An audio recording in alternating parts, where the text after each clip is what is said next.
Hal ini menjadi pertanyaan saya, kenapa sih Imaduddin Usman itu terus menelisik juga meneliti masalah keluarga orang lain ya?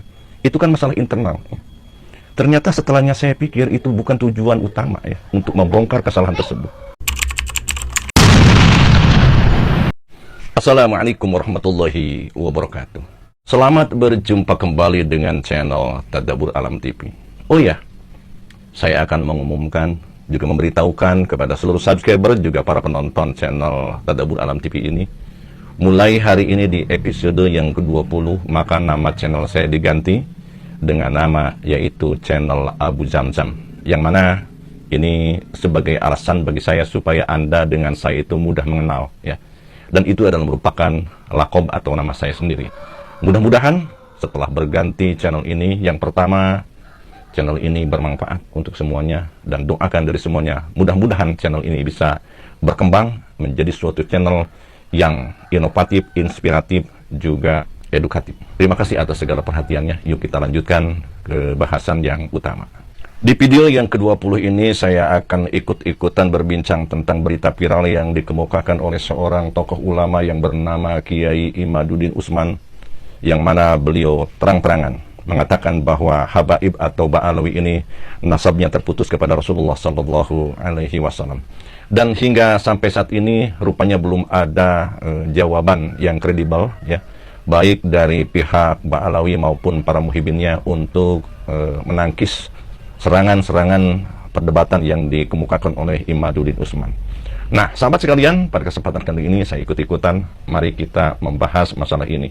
Dan tentu saja kalau kita akan mengetahui sesuatu ya dengan jelas, maka kita harus melihat antara tesis dan antitesisnya supaya kita semuanya bisa objektif menanggapi permasalahan ini. Tapi dalam permasalahan ini saya tidak akan membahas tentang hal yang ilmiah, tapi saya hanya akan membahas tentang masalah psikologi ya. Tetapi maaf, saya mengatakan bahasan tentang psikologi, pemikiran Anda jangan sampai berpikiran negatif ya. Nah, sahabat sekalian, tentu saja ada asap itu ada api. Jadi orang rata-rata melihat asapnya saja, apinya itu dari mana? Karena menurut pendapat saya, pernyataan dari Kiai Imaduddin Usman itu adalah merupakan masalah yang sekunder. Sedangkan permasalahan yang menjadi pokoknya, karena sakit hatinya Imaduddin Usman atas pembelaan bangsa kita yang telah dilecehkan oleh pihak Ba'alawi. Jadi orang-orang pribumi itu dieksploitasi seenaknya oleh orang-orang Habib dengan kata-kata yang kasar. Bahkan Anda dapat melihat bagaimanakah video yang nyata yang berada di video YouTube yang lainnya. Hal ini menjadi pertanyaan saya, kenapa sih Imaduddin Usman itu terus menelisik juga meneliti masalah keluarga orang lain ya? Itu kan masalah internal. Ternyata setelahnya saya pikir itu bukan tujuan utama ya, untuk membongkar kesalahan tersebut. Dikarenakan kesombongan daripada Habib-Habib itu yang merasa sakit hati, supaya dengan terbongkarnya bahwa Ba'alawi itu bukan keturunan dari Rasulullah SAW, diharapkan agar mereka ciut mentalnya dan kurang percaya diri, dan kesombongan pun akan berhenti. Mungkin begitu isi daripada tujuan Imaduddin Usman ini. Coba bayangkan oleh Anda, Habib-Habib yang sombong itu kemudian yang selalu dilayani oleh para santrinya atau para muhibinnya, termasuk makan, minum, semuanya selalu dilayani. Setelahnya ia ketahuan bukan Habib, baik dari kesalahan silsilah ataupun tes DNA-nya tidak akurat, kemudian para pengikutnya kabur. Mungkin itu yang ditakutkan oleh Habib-Habib yang sombong itu. Tapi sayang yang dibongkar itu secara keseluruhan tidak dipilih siapakah Habib yang berbuat kesalahan itu, karena memang akibat daripada nilai setitik rusak susu sebelanga. Bahkan salah satu guru dari saya juga ada yang Habib, akhlaknya mulia, tawaduknya luar biasa. Kenapa jadi rusak semuanya seperti ini? Dikarenakan channel ini adalah merupakan channel untuk ajang belajar bersama juga berdiskusi ya, maka di sini akan memberikan pertanyaan kepada Anda. Dengan dibongkarnya silsilah Alawi itu tidak benar, apakah akan menjadi peringatan bagi Habib-Habib yang berbuat sewenang-wenang itu? Nah, untuk jawabannya silakan Anda tulis di komentar di bawah ya. Kemudian pertanyaan yang kedua, di Indonesia itu ada beberapa Ba'alawi yang menurut umum secara mutawatir itu adalah merupakan walinya Allah. Baiklah, akan saya sebutkan satu persatu. Di akhir nanti saya akan ada sesi pertanyaan untuk dijawab oleh Anda. Pertama adalah Habib Abdullah bin Abdul Qadir Bilfaqih. Kita ketahui bahwa Habib Abdullah bin Abdul Qadir ini lahir sekitar tahun 1325 Hijriah atau tahun 1907 Masehi di Hadramaut, Yaman.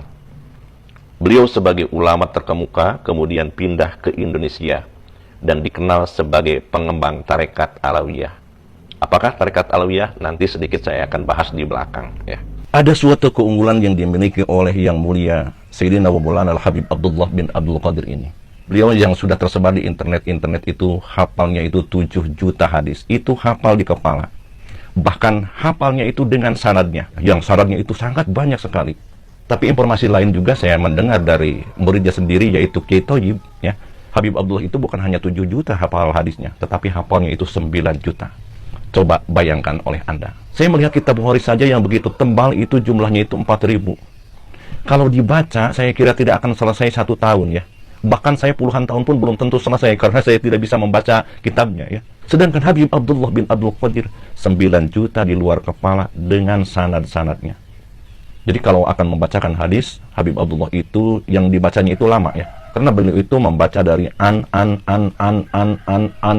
qala Rasulullah sallallahu alaihi wasallam, baru membacakan hadis tersebut. Walau bagaimanapun ia tetap baca, tidak dipotong-potong. Yang saya ketahui bahwa Habib Abdullah bin Abdul Qadir itu adalah merupakan pengembang tarekat Alawiyah, yang mana tarekat Alawiyah ini mengetengahkan tentang dzikir kepada Allah dan pembersihan hati. Nah, bagaimana saya akan memberikan pertanyaan kepada Anda? Mungkinkah Habib Abdullah itu berbohong terhadap nasab? Nah, sahabat sekalian, kita ketahui bahwa kredibilitas dari kesolehan juga keilmuan daripada Habib Abdullah bin Abdul Qadir ini bukan hanya diakui oleh masyarakat lokal, tapi ini sudah diakui oleh dunia. Bahkan dari Timur Tengah yang mendapatkan gelar doktor, ya. Gelar yang dimiliki oleh beliau itu diantaranya adalah Al-Imam, Al-Habr, Al-Qutub, Al-Hafid, Al-Musnid, Sayyidina wa Maulana Al-Habib Abdullah bin Abdul Qadir bin Faqih. Al-Imam itu berarti beliau itu sudah pangkat imam. Silahkan cross check, Anda buka siapakah imam itu yang berada di internet. Yang kedua, Al-Habr. Al-Habr itu yang selalu memberikan khobar, berita tentang kebenaran, ya, termasuk hadis-hadisnya, ya. Kemudian Al-Hafid, bahwa beliau itu adalah penghafal hadis. Yang sudah saya katakan tadi bahwa Habib Abdullah itu hafal hadis 9 juta. Kemudian Al-Musnid, yang ada sanadnya, bukan hadis yang bohong, bukan hadis yang mengkotek. Kemudian Al-Qutub. Al-Qutub itu berarti beliau itu sudah diakui sebagai wali kutub. Sayyidina wa Maulana Habib Abdullah bin Abdul Qadir. Itu kelanjutannya. Dan bukan hanya beliau saja, muridnya sendiri yang namanya Kiai Thayyib, atau yang dikatakan dengan Kiai Ageng Thayyib, yang makamnya berada di Sumeneb, ya, Jawa Timur, Madura, ya. Itu pun beliau muridnya saja sudah dikatakan sebagai wali. Kalau muridnya wali, pastilah yang namanya juga gurunya wali. Mungkinkah seorang wali berbohong terhadap nasab? Nah, ini yang menjadi pertanyaan. Tapi saya tidak memponis. Silakan Anda untuk membahas di komentar di bawah. Kemudian kita lanjutkan. Ba'alawi yang kedua yang saya akan tanyakan yaitu Habib Husain bin Abu Bakar bin Abdullah Al-Aidrus, luar Batang, Jakarta. Di sini itu banyak peziarah yang datang ke luar Batang ini, ya. Beliau dikenal sebagai pengembang tarekat Alawiyah dan kontribusinya besar dalam pengembangan agama Islam di Indonesia. Beliau lahir pada tahun 1720 Masehi di Hadramaut, Yaman, ya. Kemudian setelahnya pindah ke Indonesia atau hijrah ke Indonesia. Beliau wafat tanggal 24 Juni tahun 1756 di Jakarta. Beliau juga ini dikenal sebagai seorang wali. Kalau ada orang yang berpendapat bahwa Habib di zaman Belanda itu bersekongkol, ya. Sebenarnya kalau melihat riwayat dari Habib Husain ini bukan berarti bersekongkol dengan Belanda. Tetapi Belanda itu takluk kepada Habib Husain, ya. Karena karomah-karomah yang dimiliki oleh Habib Husain itu aneh, sehingga Belanda pun taat kepada Habib Husain. Kemudian yang ketiga adalah Ubaidillah bin Ahmad Al-Muhajiri. Ini yang dikatakan nasabnya terputus oleh Kiai Imad. Nah, siapakah beliau? Beliau lahir pada tahun 820 Masehi, yaitu di Basrah, Irak, ya. Kemudian wafat tahun 900 Masehi di Hadramaut, karena memang dari Irak itu tidak aman, kemudian pindah yaitu ke Hadramaut, ya.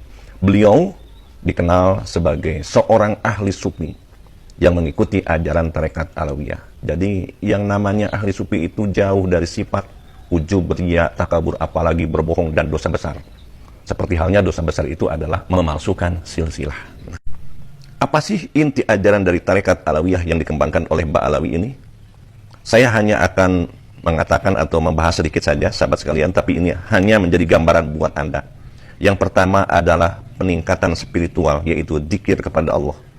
Jadi ibadahnya itu bukan hanya ibadah lahirnya saja, jadi murid-muridnya itu dibina agar hatinya benar-benar dekat dengan Allah.